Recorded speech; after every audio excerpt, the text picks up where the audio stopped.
the amount of people that are on GLP-1, and I know Mounjaro is like a really popular one. I always thought it was quite affordable. Yeah. But I guess when you have like insecurities or you have goals, you'll make that happen. You'll find. Your shopping bill goes down. So to be fair, you do save quite a bit of money. It depends how you look at it. Really. Oh yeah, that's actually a good point. Honestly, you save a fortune. You said eating once a day. Yeah, because you're going once a day. Hi everyone, and welcome back to the PLC Pod. I'm your host Crystal, and today we're talking about something that's genuinely taken over the health and wellness conversation in the last couple of years, and that's weight loss. Specifically the new wave of weight loss injections that millions of people are now using, and what that journey actually looks like as a whole. Because here's the thing, we talk a lot about losing weight, but we don't talk nearly enough about what happens after. What happens to your body, your skin, your confidence when the weight finally comes off? So I've got one of our lead practitioners and clinic managers with me today, the lovely Lucy. Hey. She's actually here from our Manchester branch, so thank you so much for coming down. No worries. I'm excited to have you on today. This is one of those conversations I think a lot of people are going to relate to, so let's just get straight into it. I want to start off really broad. The conversation around weight loss, I think it has shifted so much in the last few years. It feels like something has changed. Have you been noticing the same thing? I think so. It's a bit different from how it was in the 90s with the catwalk models and everyone was sort of verging on a bit of anorexia in that sense. It's quite a different shift that we've noticed. Yeah. And I think it's more, especially because we see so many bodies and we have so many clients coming in for skin treatments and stuff as a result of the weight loss. I'm quite surprised to know that there's so many male clients on it. And I think, really? and I think previously, obviously, been doing this for so long that previously it was mostly female clients that we would get with skin laxity concerns, obviously postpartum and post weight loss or just through aging, particularly like the bingo wings and stuff, like a lot of women in the 60s. But you never get men that come in with that issue or concern. Whereas, we've seen a massive shift, a huge shift actually of patients coming in that have had the GLP-1s and have had great results with it, and then are starting to be concerned about the laxity, that they've got from it.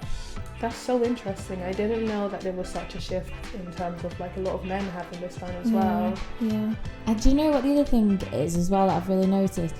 Is that a lot of the people that are on GLP-1 that come in, it is severe laxity, because having lost weight myself, I yo-yoed for years all the time, and I never really had an issue with laxity because I guess the weight would be like a couple of stone and it'd be up and down. I don't think that's as much of an issue with the laxity when it's stretching, just by that amount of weight and fat tissue, but it's real laxity. Like, we're seeing people that have lost like 10 stone.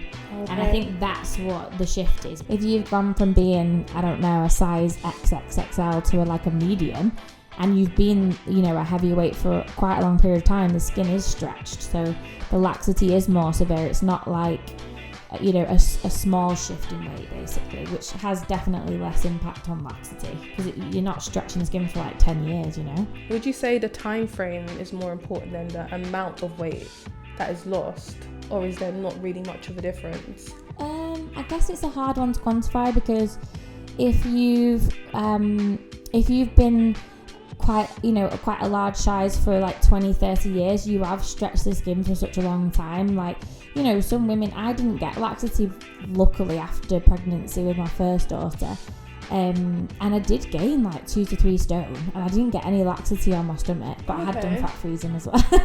Which I think helps, because then you're putting less fat on in that area, and obviously I put it other areas. But I didn't, and that what was that for like 9 months during the pregnancy, and then a couple of years after, before I took GLP-1, and I guess that wasn't enough time for it to stretch, basically, is what I'm trying to say. Whereas I guess it is a time frame thing, because 15-20 years of being X amount of weight and stretching the skin, it is going to have an impact. When you then do retract the fat tissue and the cells shrink, the collagen and elastin is not going to be able to account for that, because it's been stretched for such a long time. That does make a lot of sense. So you mentioned you have actually been on GLP-1. Do you mind mentioning which one exactly you was on? I went on Mounjaro because Ozempic, I think, I'm not sure if it was sold then or licensed in the UK, but Mounjaro was basically easier to get hold of at the time. I did do quite a lot of research into it. How did you find it, like, whilst you was on it? How was that experience for you? And what made you actually want to start GLP-1? I think because I couldn't shift the baby weight, and I always used to think, when people say, like, they come in like, I'm going to my belly after pregnancy, and I'm thinking, you've not really worked out, or you've not really dieted, come on. So I did have a go, obviously, and I did actually, I was walking every day and stuff like that. But I think that because I've got a bit of PCOS, the hair growth and things like that. Yeah. My mum's got PCOS, my sister's got PCOS, and my other sister actually has been diagnosed with it. Oh, wow. Which I've got an interesting story on Mounjaro, which I'll tell you actually on that. But it really, obviously insulin resistance definitely has an impact. And in America, they've been using Mounjaro for years for insulin resistance for PCOS clients. So I thought that was really interesting, because obviously we treat so many clients with PCOS because we specialise in it for hair removal, and we have done for such a long time. And I thought, that's going to impact the hair growth, which obviously I've lasered, so I'm not as bothered about. But the weight, it definitely made a difference. And I think I definitely did have some insulin resistance, because I genuinely did try to lose it without it. But I was like, oh, go on then, I'll give it a go. Yeah. And short term, my research showed it wasn't, it's not too severe short term. I think it's when you're doing it over a year, that's when the side effects are more aggressive. How long was you? I actually only bought a couple. So I bought, I think, 3 injections. Okay. Is it 1 injection per month? How exactly does it work? So it's supposed to be 1 a month, but I think everyone does the golden dose. That's quite well known now. So you end up getting 5 weeks. So I did the first month properly with the extra golden dose. And it was quite aggressive. I was only on 2.5, which is the lowest dose of Mounjaro, and it was very aggressive reaction. I couldn't eat for the first 3 days. I just drank water, literally no appetite, felt quite sick. And I've heard that quite a lot. Longer than 3 days. In fact, some people experience it for like the first month. They just feel really sick, nausea all the time. Yeah, I mean, I'd probably had like 1 meal a day after that, and I did feel nausea. It's not like pregnancy nausea though. It's not as bad as that. You can definitely cope with it. But it works. It stops your appetite, and you don't think about food. You don't think like, oh, what am I having for dinner? What am I having for lunch? Yeah. So you end up quiets that food noise. Yeah, you can go. The food noise is gone completely. Like, you don't snack. You literally just have 1 or 2 meals a day, and you're happy, you're fine. So you'd say you decided to go on GLP-1 after you had tried other stuff? Yeah. You felt like... No, I'd really gone through with like exercise and diet. Yeah. Diet particularly, because I think with my daughter it was a bit harder to exercise as much as I used to. Yeah, that's really interesting. I do feel like you must be seeing such a rise in people coming in with skin laxity. Of course, that's probably something we've been treating for years. But just with weight loss injections becoming this huge thing in the last few years, I can't imagine the amount of clients that you're seeing coming in. Yeah, I mean, it obviously boosts the confidence, definitely. I mean, clients, and I've recommended it to so many of my family members and friends. Like, I know so many of them have taken it after I have. So then they've all had fantastic results with it. It's worked really, really well. My younger sister, insulin resistant again, she was at a very healthy weight, literal gym bunny there nearly every day. Generally very good diet as well, and it's helped her like get another extra stone off, which she couldn't get rid of. She tried so hard, so she's literally and she's got the laxity as well now, which I think is an issue, as we said. So yeah, we're definitely seeing more and more people. Depends on the person. Like, if the weight is such a big thing for you, then you can hide the laxity in clothes. So I think people are probably, I'm sure, speaking from personal experience, that I'd rather have the laxity than the excess weight, because I know fair, you can hide it, can't you? Know what I mean? Yeah. So I think that is better. And as obviously we know, because we do the treatments and stuff, that you can get a result on the laxity anyway. So you can get an improvement. Obviously, you can get an improvement on the fat. We do Cool Sculpt, which is fantastic. I'm a massive advocate for that. I've done it myself. Yeah, I did it on my body like before I had my daughter, and it was brilliant. It's absolutely fantastic. It doesn't matter what size you are. I think it's brilliant. So I do want to talk a bit more about skin specifically, just to get some more knowledge, your expertise. What exactly happens to the skin when you lose that amount of weight? Just talk about like the fibers and the collagen, that sort of thing. So I guess the thing is, it depends how much the skin's stretched with the fat cells. So you've got X amount of fat cells, and they've grown in size when you gained weight, and then you've lost weight and they're shrinking in size. You're not losing the fat cells; they're just shrinking. They don't physically disappear, unless you do lipo or cool sport, for example. And then that tissue around it has to gradually retract. I personally don't think it has any impact on how quickly you lose the weight, which is why I think that doing my job doesn't. I don't think that's complete rubbish. I think that you're going to lose the weight and the skin's been damaged, so why would it be doing it any slower allow it to retract more? Especially after 30, we don't make collagen elastin after 30 unless your body's forced to do so with a treatment.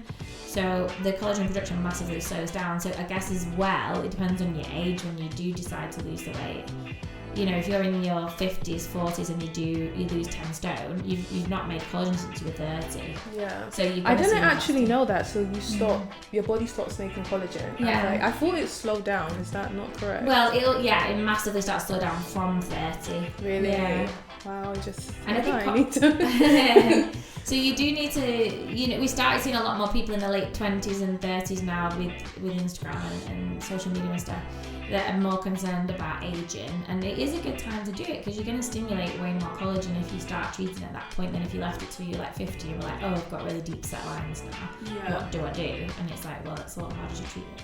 I do think collagen is such a big buzzword, and I would love to talk a bit more about it because I feel like there's some misinformation around it.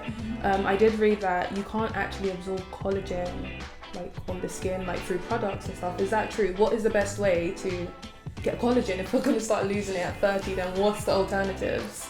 I mean, I think you're only, obviously diet really is a big impact on it, so you've got to have enough of the correct vitamins and minerals to provide to the body to allow it to produce new cells.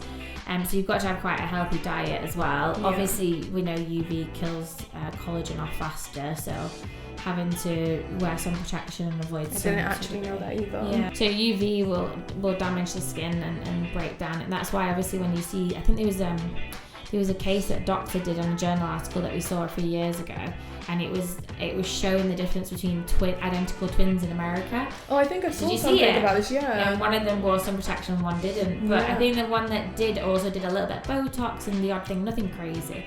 And she looked about 20 years younger. Yeah, there's a massive difference.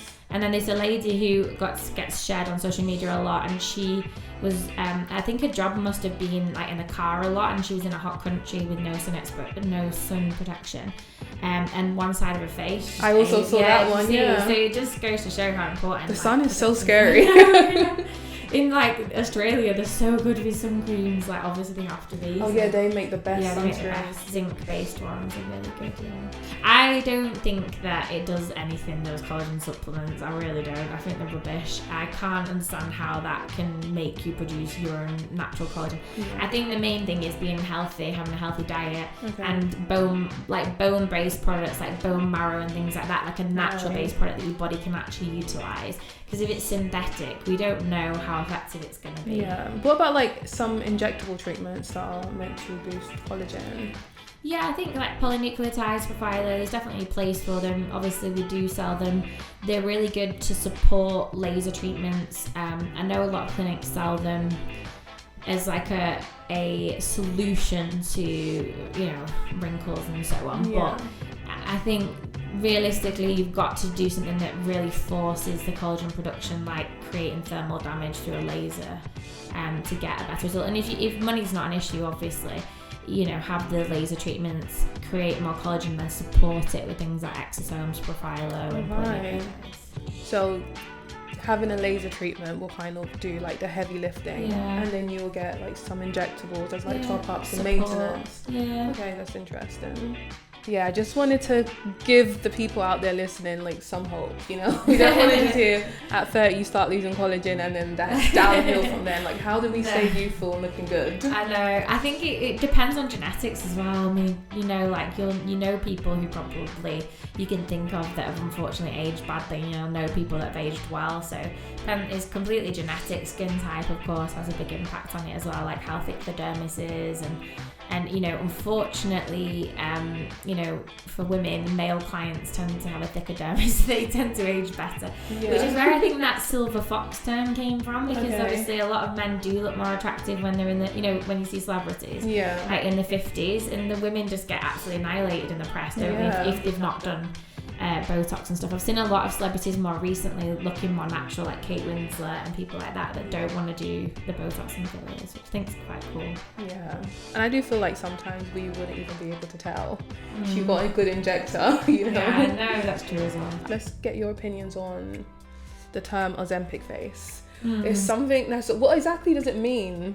I think the meaning when someone looks very gaunt, so you can see the skeleton coming through, so the cheeks are really gaunt, you know. It's just like extreme weight loss. Yeah, extreme weight loss, because it's not normal for most people to look so gaunt, and they don't look that healthy glow type thing, do they? Obviously, unless they've got makeup on and stuff, but I think it's more to do with like the gauntness. I think some people do buccal fat removal in America as well. Yeah, that's quite popular amongst celebrities in America. Yeah, so I think sometimes it's that as well. I think so, yeah.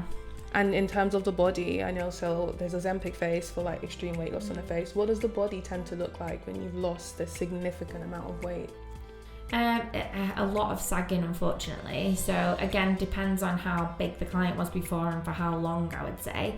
If someone's gone from like a size 8 to a size 0 or 4, I don't think they're necessarily going to see the effects as much. But if someone's gone from, you know, a woman, for example, going from a size 30, 20, whatever to a size 8, then obviously you're going to have laxity. The skin can't retract that much if it's been stretched for such a long time on its own. And you said there is treatments to help with that. Well, obviously for some people it is going to have to be surgery, like tummy tuck and stuff like that if the laxity is severe.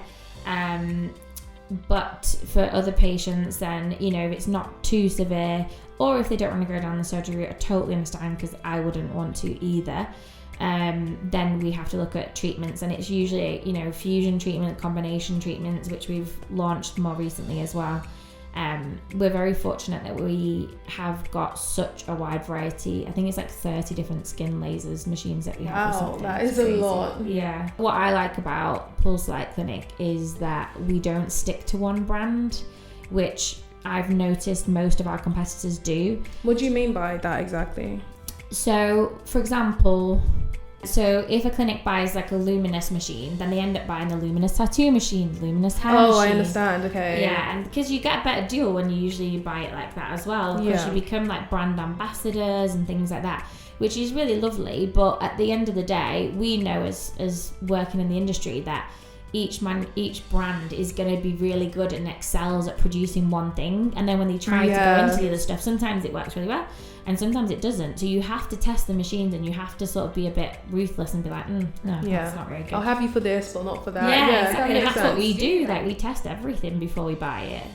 Yeah, I do feel like non-surgical treatments have come such a long way. Yeah. What does that look like to you, like in the last 5 years? I think that everyone's jumping on the bandwagon of combination treatments in terms of manufacturers. So obviously with Morpheus 8 before COVID, we saw Judah Marie in the newspaper and she looked fantastic. She had Morpheus 8, and that was the first time that they combined radiofrequency with microneedling, and the results were fantastic. She obviously had IPL for the anti-aging as well, and the freckles, and she looked brilliant with the 3 treatments. So that took off massively, and then obviously Kim Kardashian and so on had it. So I think the combination treatments obviously are a massive win for a lot of manufacturers, and a lot of clinics have bought into that as well, because obviously you can give your client a really good treatment by combining one instead of them having to pay for 2 separate treatments. So it is good. There's still limits to it though. A laser is a specific wavelength, so when you start trying to do too many different things with it, you lose the impact of what it actually does.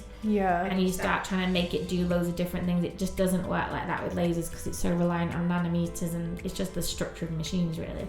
So you can only combine to a certain degree, which is why we've invested so heavily in so many different brands and so many different wavelengths. I think it's really interesting that you said that, the fusion treatments, because I know that's like multiple machines and treatments all in one. Just maybe like tell us about 1 or 2 that you think personally are really good.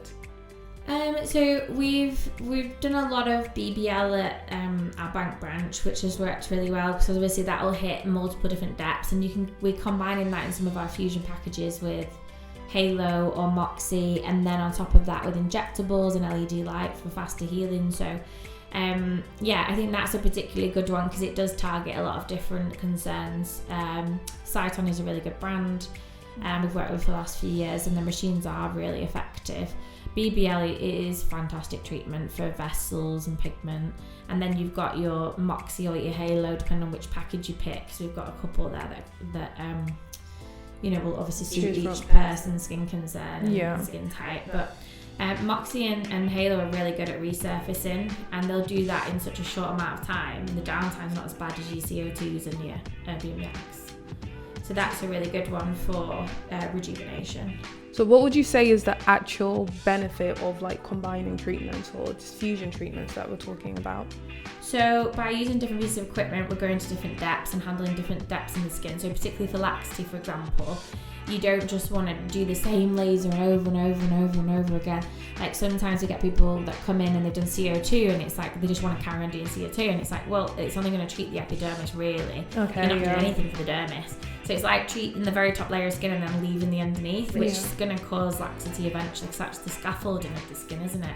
So that's when we would introduce and suggest like things like Endo Lift, which goes very deep. We would then suggest things like Morpheus 8, which can go to multiple depths, but it will go 4 or 5 mil into the skin on the face and up to 7 mil on the body. And are these stuff that you could use on the body after weight loss? Yeah, so Endo Lift we do for skin tightening on the body. Morpheus 8 is really good with cool laser or CO2 for that epidermal tightening and retraction. On the body as well? Yeah, definitely on the body. Oh yeah, some of the cool laser, particularly cool laser, I think because we sell so much of that and not many clinics offer it. Cool laser, we have so many good before and afters on the website. There's quite a few for laxity. There's some really good ones for stomachs, and I think the results are insane after one session. It says on the website, you should have a look, it's amazing. So cool laser could be used for skin tightening? Yeah, so it's a good alternative to CO2. It resurfaces the epidermis and the very top of the dermis basically, so it's really good for stretch marks, just crepiness to the skin if you're doing the body areas. So a lot of people buy it for abdomen and bingo wings basically. So yeah, that's like really interesting to hear like combination treatments actually used on the body. I do want to zoom out for a second and just kind of circle back. I know we mentioned it briefly, and talk a bit about like the emotional and like psychological side of all of this, because weight loss I feel like is such like a loaded topic and it's tied to so many different layers. So what do you see in terms of how people are feeling through this process? Like after they've had the weight loss and they're trying to target the laxity, a lot of people are quite, it is a difficult subject I think when they come in, because it's, quite embarrassed about it or not really sure. And as I said, we're getting so many male clients in for it now that we never had before. And a lot of these clients are younger clients I think as well, which is probably important to note. Like they're in their 30s and 40s and they have lost a substantial amount of weight, so they want to be able to go off and show the body and wear swimming trunks and feel happy. So I think it is a bit upsetting that I guess they've now got a solution which really does help with food noise, as you said, and particularly if you've got like insulin resistance or any other health concern that does limit your ability to lose weight. Now they've got the opportunity to do so, and there's a bit of kick in the face, isn't it, when you've then lost all that weight and you are happy. Although, like we said, you can hide it with clothing, but if you're not wearing clothes, then it is a bit disheartening to then be like self-conscious again, because you've just done so much effort to lose it. I feel like there is like a huge expectations around weight loss. You see like the before and after photos and you think like I'm going to get to that stage and I'm going to look just like that, and it's not always the case. Sometimes you do feel amazing, but I feel like the reality of it is more complicated than that. Yeah, definitely. I think people, it must be really disheartening if you then got to, and GLP-1 is not cheap, especially since Trump put it up, the tariffs up, and really, I have no idea. So it was quite reasonable before, I think obviously the stronger it is, so the higher the dose you go up, the more expensive it goes. It's like a gradient. But I think originally it was like 120, yeah, it was 125, 130 I was paying last year. A month? A month, well, per injection. So it's supposed to last you 4 weeks, but with the golden dose, which a lot of people are doing, it's 5 weeks. Okay. Some people microdose, so they might take it out, which is not obviously recommended by the doctors and so on, because you're not then being monitored, you're not measuring how much you're injecting and so on. It's been done, it's not like the safe way of doing it. But we're aware a lot of people are obviously doing that. It's very well discussed online, but then like Trump's decided that, you know, America were paying so much more through Eli Lilly for the injection. Okay. That he reduced it for America, which is good, but then the tariffs got put up for the UK basically. Really? So it was a lot more expensive. Yeah, we were on holiday in Italy at the time. It was in August last year, and I'd stopped taking it. I had not took it for months, and I was like, oh my god, right, quick. And we just quickly went on, me and my sister, and we bought one fast before it, because they said it's going at the end of this month. What did it go up to, do you know? I think the next dose I think the lower doses weren't that affected, but the higher doses, like, they're sort of like 250, 300 or something like that. So almost double. Yeah, wow. It depends where you buy it from. Because the amount of people that are on GLP-1, and I know Mounjaro was like a really popular one, I always thought it was quite affordable. Yeah. But I guess when you have like insecurities or you have goals, yeah, you'll make that happen. To You'll be fair, your shopping bill goes down, so to be fair, you do save quite a bit of money. It depends how you look at it, really. Oh yeah, that's actually a good point. Honestly, yeah, you save a fortune. You said eating once a day. Yeah, because you're going once a day. And I used to go to Starbucks like every day getting a coffee, and I couldn't even drink that. I was like, no, I'm done. So yeah, you definitely save loads. And you're eating out, like you see those memes of the girls pushing the plate away. Like, yeah, you know, that's the reality. One bite. Yeah, definitely. I used to share with my daughter. I can never imagine. I love food. She's 4 years old. I'm like, right, we'll share a meal, because I'm not throwing it away. Like, what a waste. So yeah, if we went out for tea, like I'd just share with my daughter a bit and eat a little bit, and that was it. And when you stopped it, how long did it take for you to get your appetite back? I think it took. I think what happened was, and I said this to someone as well actually. It came back about 3 to 4 weeks later. I noticed it was starting to kick in, but I'd say I thought that was it then, and I was like, oh right, okay, well my stomach definitely shrank. I'm still definitely not eating what I was before. I was trying to make healthier choices anyway, and I was already back at the gym then. But I'd say another month, and then I was ravenous if I hadn't eaten. So realistically, I do think it took a good 2 months to wear off fully, and then I felt like I was totally back to normal, like as in, hunger pains, food noise all the time. Oh, okay. Not too long. Not too long, to be fair. And I think you've definitely got to make obviously lifestyle choices. You can't carry on like you were doing prior. If you had obviously gained a lot of weight, you have to be sensible about it. But I think for a lot of people that I know that have done it, it's like got them back in the gym, and it's got them back to a place where they're happy to go to the gym, or they're fitter, so that now they can maintain it better. Yeah, I do feel like it is definitely, it's been a good thing. A lot of people who haven't been able to lose weight, or they probably would never have been able to lose the weight, it's helped them.